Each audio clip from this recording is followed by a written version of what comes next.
selamat siang. Halo Putri ya, selamat siang juga Ibu. Bagaimana nih Bu, kabar Bu Tia hari ini? Alhamdulillah sehat Bu. Gimana kabar Putri ya hari ini? Alhamdulillah sehat juga Ibu. Bagaimana Bu perasaan Ibu hari ini? Perasaan saya hari ini senang Bu, tapi ada cemasnya juga. Soalnya nanti kan saya akan melakukan coaching Bu dengan Pak Salau Bu, seperti itu. Iya, itu adalah hal yang wajar ya Bu ya, merasakan cemas dan gugup karena Ibu akan melaksanakan coaching dengan Pak Salau. Nah, kalau boleh tahu nih Bu, Ibu sudah tahu permasalahan apa yang ingin dibicarakan Pak Salau nanti? Sudah Putri ya, kemarin kan saya ada WA sama Pak Salau kan. Beliau memberitahukan kalau ada yang ingin di-sharingkan seperti itu. Beliau sepertinya mengalami permasalahan Bu di proses pembelajarannya. Baik, Ibu, luar biasa sekali ya, Bu ya. Nah, dalam kegiatan coaching nanti, kemampuan coaching yang mana nih, Bu, yang ingin Ibu kembangkan lebih dalam lagi? Yang saya ingin kembangkan itu kemampuan coaching kan ada 3 Bu ya. Yang pertama Ya, kan mulai hadir, maksudnya mulai menghadirkan diri secara penuh seperti itu Bu. Gimana saya itu ketika Pak Salo sedang cerita, saya itu apa namanya bisa hadir secara penuh, kemudian mendengarkan aktif ketika Pak Salau sebagai coach itu cerita, nanti saya bisa mendengarkan. Oh, saya sampai bisa memahami seperti itu, apa permasalahan, apa yang beliau resahkan untuk diceritakan. Kemudian yang ketiga yaitu mengajukan pertanyaan berbobot. Nah, di situ kan nanti saya setelah mendengarkan cerita dari Pak Salau, nanti kan saya mengajukan pertanyaan-pertanyaan gitu, Bu. Menggali lebih dalam apa sih yang dialami Pak Salau seperti itu, kemudian membimbing coachingnya ini dalam hal ini Pak Salau untuk menemukan sendiri kira-kira solusi dari permasalahannya itu apa seperti itu Bu. baik. Dari penjelasan Ibu tadi, berarti Ibu ingin mengembangkan kompetensi untuk hadir secara penuh, mendengarkan aktif, dan mengajukan pertanyaan berbobot. Betul begitu ya, Bu ya? Iya Bu, betul sekali. Nah, dari tiga kompetensi inti ini, Bu, yang sudah Ibu sebutkan tadi, Bu Tia ingin saya fokus melihat pada bagian kompetensi yang mana, Bu? Saya ingin Ibu fokus pada ketika saya itu menghadirkan diri secara penuh Bu, kemudian juga dalam mengajukan pertanyaan berbobot. Nah, kalau menghadirkan diri secara penuh kan ketika Pak Salau sedang berbicara itu saya mendengarkan, memperhatikan seperti itu ya Bu. Ya, jadi Ya. saya tidak asik sendiri. Nah, untuk yang mengajukan pertanyaan berbobot, nah sejujurnya saya memang masih kurang Bu kompetensi ini.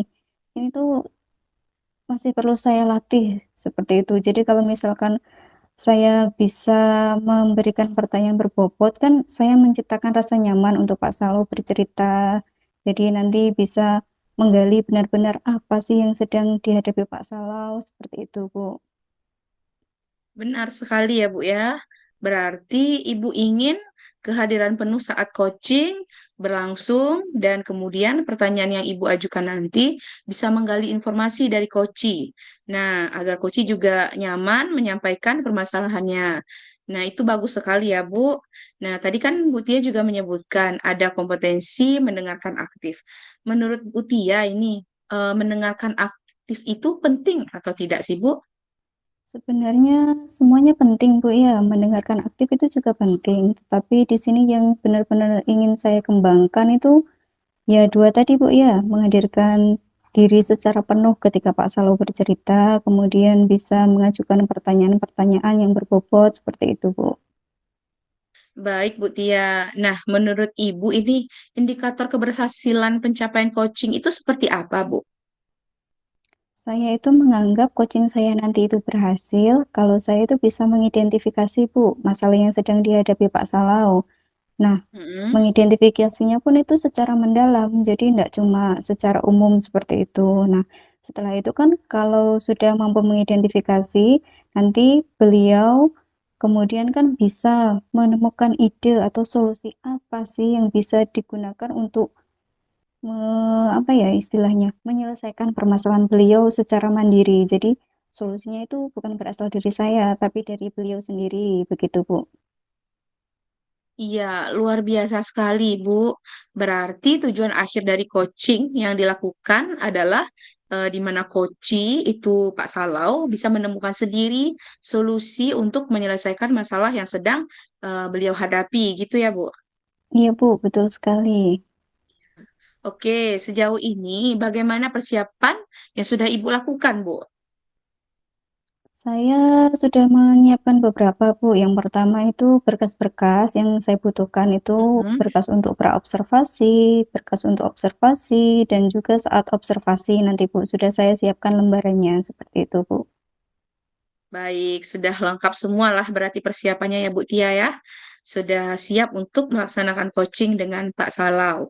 Nah, saya doakan semoga coaching Ibu dengan Pak Salau nanti berjalan dengan lancar dan sukses ya Bu. Iya Bu, terima kasih banyak Bu. Oke, Ibu, sama-sama. Selamat siang, Ibu. Oke, selamat siang juga Bu Tria. Iya. Selamat siang Pak Salau. Ya Bu, selamat siang Bu. Oke, bagaimana Pak kabarnya hari ini? Sehat Bu, bagaimana kabar Ibu? Alhamdulillah, saya juga sehat Pak. Nah, terima kasih ya Pak sudah mau menyempatkan diri Pak untuk hadir pada sesi coaching kita hari ini ya Pak. Kemarin kan Pak Salau kirim WA ke saya. Kalau tidak salah katanya ada yang mau dibicarakan ya Pak. Ada apa ya Pak? Iya Bu, akhir-akhir ini saya memang merasa resah dan gundah lah ya. Saya ingin mendapatkan solusi atas keresahan yang sedang saya alami ini Bu. Oh, begitu. Jadi Pak Salau ingin mendapatkan solusi dari keresahan yang sedang dialami ya Pak. Iya Bu. Kalau begitu sekarang boleh Bapak ceritakan kira-kira apa sih yang membuat Pak Salau resah Pak? Begini Bu Tia, saya mengalami sedikit permasalahan saat proses pembelajaran di kelas 4. Masalah yang bagaimana ya Pak yang Pak Salau alami? Mungkin bisa Bapak jelaskan? Iya Bu, jadi untuk tahun ajaran ini saya diberi kepercayaan untuk mengajar di kelas 4 Bu, sebagai guru kelas. Nah, jadi ada beberapa murid saya yang belum lancar membaca, bahkan bisa dibilang masih mengeja dalam membacanya Bu. Itu konsep dasar daripada pembelajaran itu Bu. Oh, jadi murid yang di kelas 4 itu ada yang belum bisa membaca seperti itu ya Pak? Iya Bu. Nah, kira-kira sekitar berapa orang Pak yang belum lancar membaca itu? Itu sekitar 6-7 orang Bu yang belum lancar membaca. Oh, lumayan ya Pak ya. Kalau begitu, menurut Pak Salau, kira-kira apa yang bisa menyebabkan anak-anak ini belum bisa lancar gitu Pak yang membaca? Padahal kan sudah kelas 4 gitu Pak ya. Iya. Jadi begini Bu, murid saya kelas 4 ini masih ada beberapa orang yang belum lancar membaca. Menurut pikiran saya barangkali karena murid ini dulu waktu di kelas 1 mengalami BDR ataupun belajar dari rumah kan pada saat itu kan pada pandemi COVID-19, artinya mereka belajar daring. Jadi barangkali belum efektif saat mereka belajar di rumah ini karena tanpa ada pengawasan dari guru. Mereka belajar secara mandiri Bu, apalagi di kampung seperti tempat saya ini. Oh, berarti yang saya tangkap ini tadi mereka itu termasuk murid-murid yang dulunya pada kelas sebelumnya itu pada saat terjadi COVID ya Pak. Jadi mereka itu kebanyakan belajar dari rumah seperti itu. Nah, selain yang Bapak sebutkan tadi, karena belajar dari rumah, mungkin ada penyebab lain Pak. Kira-kira yang menyebabkan mereka itu jadi belum lancar gitu membacanya. Ya Bu, kemungkinan juga karena proses pembelajaran yang saya lakukan kurang menarik ya minat bagi murid kelas 4 terutama yang berkait dengan literasi. Saya belum bisa meningkatkan minat murid dalam membaca karena metode mengajar yang saya lakukan itu tidak kreatif, artinya masih konvensional, masih monoton, sehingga karena siswa sekarang itu mereka lebih tertarik dalam mengikuti proses pembelajaran apabila proses pembelajaran yang kita lakukan itu menarik bagi mereka itu Bu. Jadi selain karena pada tahun sebelumnya mereka belajar dari rumah, mungkin juga kaitan dengan metode pembelajaran yang Bapak gunakan akhir-akhir ini itu memang kurang kreatif seperti itu ya Pak ya. Nah, kira-kira apa yang akan Bapak lakukan setelah ini untuk menghilangkan keresahan Bapak tadi ketika kelas 4 itu kok kurang lancar ya membacanya gitu Pak? Iya Bu, adapun rencana yang akan saya lakukan adalah memperbaiki metode pembelajaran yang akan saya terapkan di kelas 4 Bu. Kira-kira bagaimana ya cara Bapak memperbaikinya? Karena metode pembelajaran yang awalnya itu kurang kreatif, nah menjadi yang seperti apa gitu Pak? Yang akan saya lakukan pertama, saya akan membawa buku cerita bergambar setiap hari ke dalam kelas, dan sebelum memulai pembelajaran saya akan mengajak murid untuk belajar membaca bergantian sekitar 10 atau sampai 15 menit lah.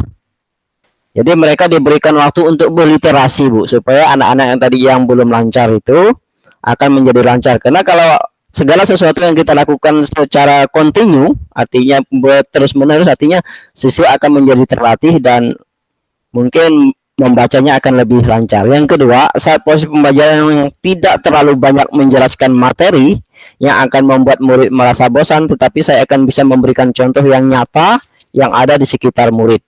Karena kalau kita memberikan contoh yang nyata yang ada di sekitar lingkungan, mungkin pemahaman siswa itu lebih cepat terhadap proses pembelajaran yang kita lakukan. Itu Bu. Oke, betul Pak, itu ide yang bagus sekali. Nah, mungkin ada rencana lain Pak yang mungkin akan Bapak lakukan Pak selain yang sudah Bapak sebutkan tadi? Ya, saya juga bisa mengajak murid-murid untuk belajar di luar kelas. Contohnya murid-murid diberikan buku cerita dan membaca di depan kelas. Kemudian secara bergantian akan menyampaikan apa yang sudah mereka baca tadi Bu, atau menceritakan ulang terhadap apa yang telah mereka baca tadi dari buku yang mereka baca itu. Oke, yang saya tangkap tadi berarti rencana tambahannya atau mungkin rencana lain yang bisa dilakukan itu mengajak murid belajar di luar kelas seperti itu Pak ya. Itu sangat luar biasa Pak. Iya. Kan kadang anak-anak bosan gitu Pak ya belajar di dalam kelas. Jadi mungkin kalau keluar karena ada suasana baru jadi lebih bersemangat. Nah, jadi yang sebelumnya tadi yang pertama kan yang saya tangkap itu menggunakan buku cerita bergambar ya Pak ya. Nah, Ya Bu. untuk cerita bergambar tadi kan setiap hari dibawa ke dalam kelas. Dan ketika sebelum pembelajaran dimulai itu 10 sampai 15 menit seperti itu Pak ya untuk yang pertama. Iya Bu. Untuk yang kedua tadi proses pembelajaran tidak terlalu banyak menjelaskan materi. Nah, jadi untuk yang kedua tadi mungkin anak-anak bisa membaca kemudian mengolah sendiri imajinasinya seperti itu Pak ya. Jadi enggak gurunya langsung menjelaskan, jadi anak-anaknya langsung menerima seperti itu. Jadi ketika mungkin muridnya itu belajar sendiri, membaca itu, dia membangun imajinasinya sendiri, dia kan nanti bisa lebih paham seperti itu Pak ya. Iya Bu. Kemudian untuk buku cerita bergambar Pak, saya tertarik tadi. Kira-kira dari mana ya Pak murid-murid dapat buku cerita bergambar yang tadi? Kalau untuk cerita bergambar itu murid-murid itu bisa memanfaatkan potensi yang ada di sekolah ini, sumber daya yang ada di sekolah ini. Di sini kan ada perpustakaan nih Bu. Berarti terlebih dahulu saya akan mengkomunikasikan ini dengan pihak perpustakaan, penjaga perpustakaan. Jadi kita akan memanfaatkan perpustakaan semaksimal mungkin untuk proses pembelajaran. Itu Bu. Oke, tadi kan untuk yang rencana kedua Pak ya, rencana kedua kan mengurangi memberikan penjelasan kepada murid. Nah, itu maksudnya seperti apa ya Pak? Ya, mengurangi penjelasan kepada murid itu ya Bu. Iya. Jadi yang mengurangi penjelasan kepada muridnya, kita itu tidak tidak hanya fokus kepada kita saja yang memberikan penjelasan kepada murid itu, tidak bertele-tele. Artinya kita lebih kepada pembelajaran yang sifatnya siswa itu setelah kita berikan bacaan tadi, mereka bisa mengulas sendiri Bu terhadap materi yang mereka pahami itu. Tadi tidak terfokus hanya kepada guru, tetapi dari siswa itu sendiri Bu. Luar biasa Pak ya. Kemudian yang ketiga Pak, ini juga sangat menarik Pak. Ketika mengajak murid-murid belajar di luar kelas. Nah, pembelajarannya gimana Pak ya kalau yang di luar kelas ini? Kalau pembelajaran di luar kelas itu ya pembelajaran yang kita lakukan yang menggunakan contoh-contoh nyata yang dirasakan oleh murid seperti pencemaran lingkungan ya. Kebetulan sekolah kita ini di pinggir Sungai Kapuas, jadi tempat-tempat tinggal murid itu juga di pinggir sungai. Jadi kalau untuk memberikan contoh pencemaran dan lingkungan, bisa kita berikan contoh pencemaran sungai yang bisa kita lihat dirasakan seperti murid. Contohnya kan biasanya ketika di Sungai Kapuas itu ada sampah-sampah yang hanyut. Wah, berarti itu salah satu pencemaran terhadap lingkungan. Jadi mereka bisa melihat langsung, oh ini pencemaran lingkungan, seperti itu. Ya bagus sekali Pak ya, itu kontekstual berdasarkan kenyataan yang ada di sekitar murid ya Pak. Nah, Iya, pembelajaran kira-kira kontekstual, Bu. iya betul sekali. Dari apa yang sudah Bapak rencanakan tadi, yang ada 3 tadi yang saya tangkap. Nah, kira-kira komitmen apa yang akan Bapak lakukan untuk menjalankan rencana tersebut ya Pak? Ya kalau untuk melaksanakan komitmen itu pastinya kita akan memulai berkoordinasi dengan pihak sekolah ya, dengan petugas perpustakaan agar memberikan izin tadi. Selain itu juga tentunya kita akan berkoordinasi dengan untuk meminjam buku tadi kan yang di perpustakaan itu. Setelah itu saya akan mengevaluasi RPP saya khususnya untuk kelas 4 dan saya akan memperbaiki metode pembelajaran yang akan saya gunakan. Hal ini juga saya lakukan sebagai bentuk usaha agar murid kelas 4 dapat lancar membaca semuanya. Itu, Bu. Oke, bagus sekali Pak. Keren Pak ya. Rencananya yang sudah direncanakan dan komitmennya. Kemudian berikutnya kira-kira siapa Pak yang dapat mendukung agar komitmen ini tuh bisa berjalan secara berkelanjutan seperti itu Pak? Ya, dukungan yang saya butuhkan ya pastinya karena kita berada di lingkungan sekolah, pastinya dari kepala sekolah kan, teman sejawat yang bisa saya ajak sharing tentang permasalahan yang saya hadapi untuk bisa apa yang saya rencanakan dapat terlaksana dengan baik. Itu, Bu. Oke. Kira-kira selain kepala sekolah dan rekan sejawat kan tadi, kira-kira ada yang lain enggak ya Pak? Ada, Bu, tentunya ya murid-murid kelas 4 lah ya, supaya nanti jika saya lupa maka murid-murid saya bisa mengingatkan agar mereka tetap semangat belajar. Artinya kolaborasi antara kepala sekolah, rekan sejawat dengan siswa dengan saya itu dapat berjalan sebagaimana mestinya. Itu, Bu. Oke, wah sangat lengkap ya Pak kolaborasinya antara kepala sekolah, rekan sejawat, dan juga murid-murid yang terdampak langsung ya Pak. Nah, kemudian kira-kira di sini dengan rencana dan komitmen Bapak ini dapat segera menyelesaikan masalah yang dihadapi ya Pak. Semoga memang benar-benar 3 rencana ini saya rasa sudah sangat bagus. Kemudian kira-kira gimana Pak perasaan Bapak setelah diskusi dengan saya tentang permasalahan yang sudah Bapak alami ini? Saya merasa bersyukur, Bu, dan lega dan serta tenang ya, Bu, karena saya bisa sharing dari permasalahan yang saya hadapi dan dapat menemukan alternatif solusinya dari pembicaraan yang kita lakukan pada siang hari ini, Bu. Oke, nah, syukurlah Pak ya kalau misalkan Bapak merasa lega kan tadi ada masalah tadi tentang kelas 4 yang ternyata masih ada beberapa Pak gitu ya yang kurang lancar membaca. Nah, kalau Bapak sudah merasa lega, berarti tujuan diskusi kita ini tercapai atau tidak ya Pak?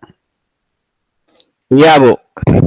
Jadi apa namanya tujuan daripada yang kita lakukan ini dari percakapan kita ini bisa tercapai. Terima kasih banyak, Bu, sudah meluangkan waktu mendengarkan keluh kesah saya ya, sehingga tadi permasalahan yang saya dapatkan itu saya dapat menemukan solusinya. Oke, nah dari yang saya tangkap tadi kan masalah Bapak ketika murid-murid kelas 4 beberapa kurang lancar membaca, kemudian setelah itu Bapak mendapatkan kurang lebih ada 3 solusi tadi. Nah, kemudian Bapak akhirnya sudah merasa lega. Nah, sama-sama Pak ya, saya juga merasa senang Pak kalau misalkan rekan kita tuh bisa menyelesaikan masalah gitu Pak ya. Kemudian semoga diberikan kelancaran dan kesehatan bagi Bapak dalam merencanakan tadi kan sudah direncanakan, semoga dalam pelaksanaan juga diberi kelancaran gitu Pak ya. Nah, semoga kita bisa menjadi guru yang bisa menciptakan lingkungan belajar yang menyenangkan bagi murid-murid kita. Saya juga banyak belajar Pak dari pengalaman Bapak tadi. Memang benar Pak, untuk murid-murid yang sebelumnya itu terkena dampak COVID kan, sehingga harus belajar di rumah memang agak memiliki keterlambatan seperti itu dalam membaca. Nah, Iya. baik Pak Salau, mungkin ada yang masih ingin disampaikan Pak? Sepertinya sudah cukup, Bu. Ya, saya ucapkan terima kasih dan mohon maaf sudah mengganggu waktu Ibu untuk berbincang-bincang kita pada siang hari ini mendengarkan keluh kesah saya untuk menghadapi proses pembelajaran yang saya lakukan di kelas saya, Bu. Oke, terima kasih juga Pak Salau. Mungkin ketika dalam proses coaching ini saya masih ada beberapa kesalahan, saya juga minta maaf. Seperti itu Pak ya. Ya. Selamat siang, Bu. Ya, selamat siang juga Pak.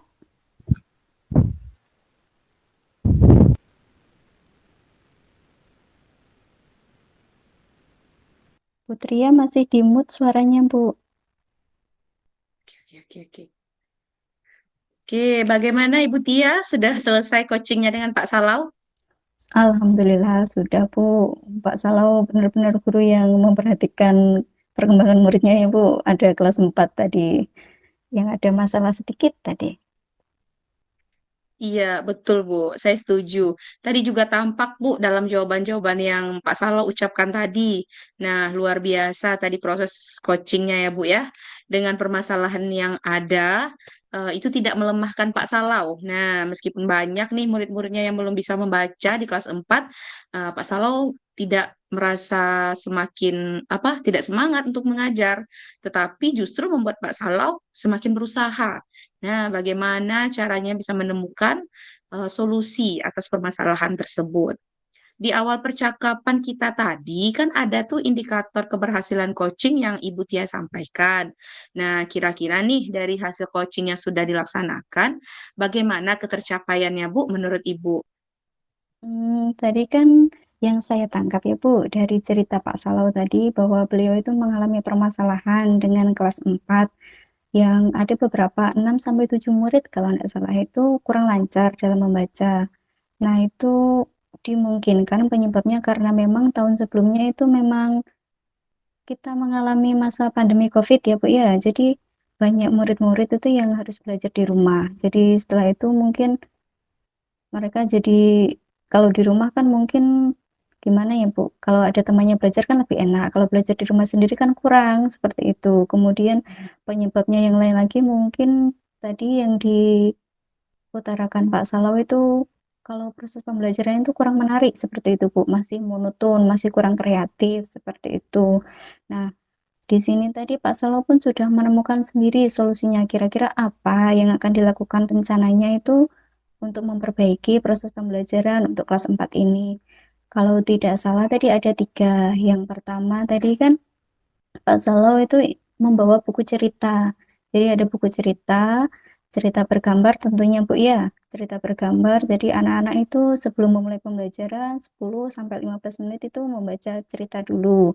Kemudian yang kedua, mungkin Pak Salau tidak terlalu banyak memberikan penjelasan. Jadi anak-anak itu mengkonstruk atau membangun pemikirannya sendiri seperti itu Bu. Jadi pembelajaran itu lebih memberikan contoh konkret yang ada di lapangan. Jadi tidak hanya teori-teori seperti itu Bu.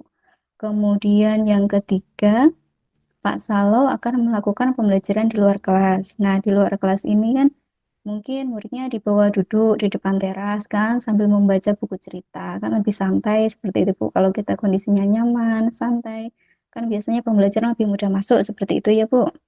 Itu yang saya tangkap. Kemudian eh, untuk tadi indikatornya kan saya ingin mengidentifikasi atau menggali masalah yang dialami Pak Salau tadi, saya rasa sudah tercapai. Kemudian indikator yang kedua, untuk menemukan solusi sendiri atas permasalahannya tanpa saya bantu, jadi solusinya itu muncul dari diri Pak Salau sendiri itu pun sudah tercapai seperti itu, Bu.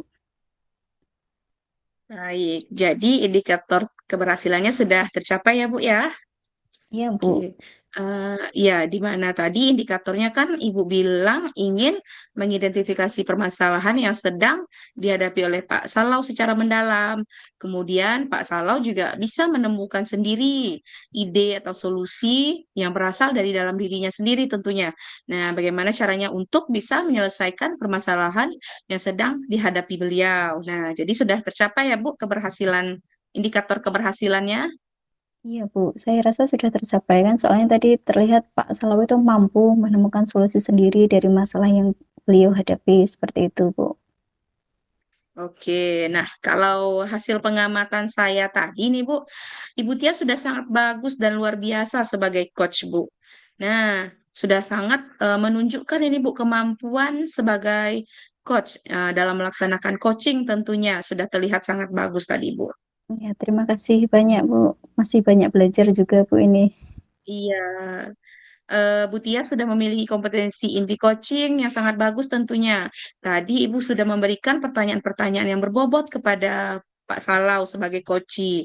Nah, sehingga tadi coach juga tidak perlu diarahkan lagi.